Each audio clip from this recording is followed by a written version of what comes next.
Hello there, this is the Bookkeeping Master on YouTube. Welcome to this video. This is the first video of 3 videos that will teach you the essentials of VAT on Sage accounting software, which is Sage Business Cloud.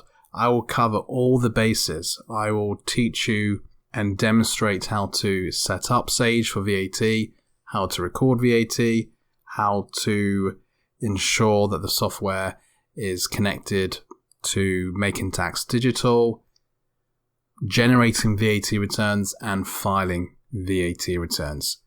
I will cover everything. Any questions along the way, please let me know below. Let's get started. How do we set up VAT on Sage Accounting? We need to go to Settings and Business Settings.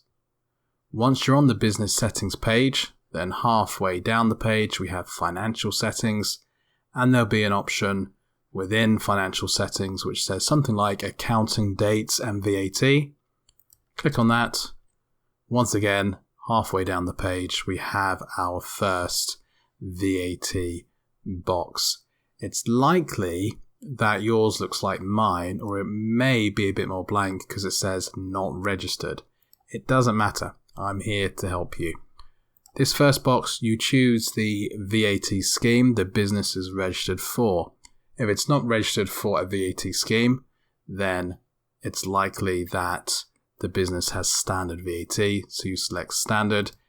If you are on the flat rate scheme, when you choose the flat rate scheme, an extra box will appear where you can put in the flat rate percentage. We have cash accounting as well here.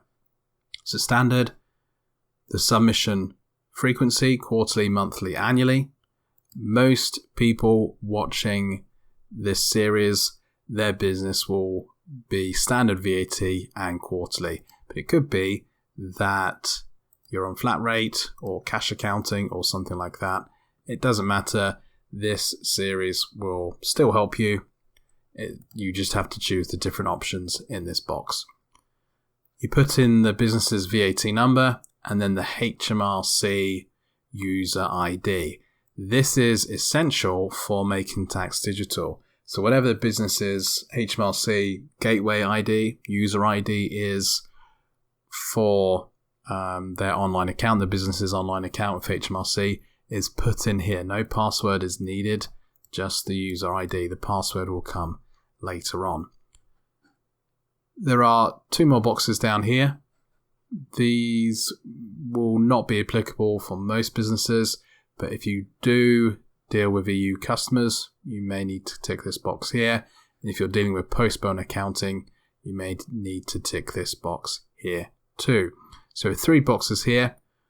Once you've completed these 3 sections and filled in the data, you're pretty much ready to go. So if I save that, those details are now on Sage, and the last thing we need to do is connect the Sage to HMRC for MTD purposes.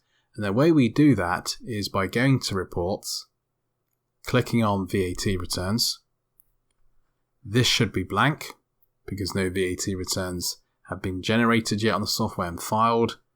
Click Create VAT Return. It will then ask us if we wish to file VAT returns using Making Tax Digital, MTD. For nearly everyone watching this video, that's going to be a yes. The Authenticate button will then appear.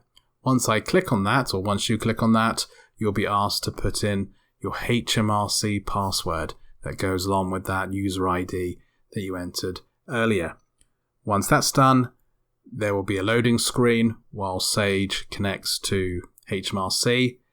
Everything should go through fine, and then you're all set up. You're ready to go.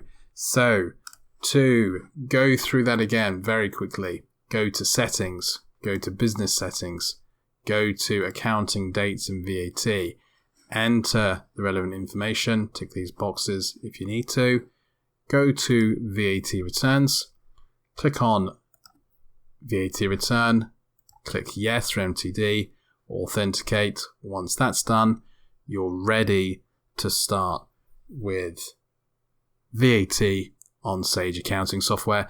In the next video, I'll show you how to start recording VAT on sales and expenses. And in the third video, I will show you how to generate VAT returns and file them with HMRC.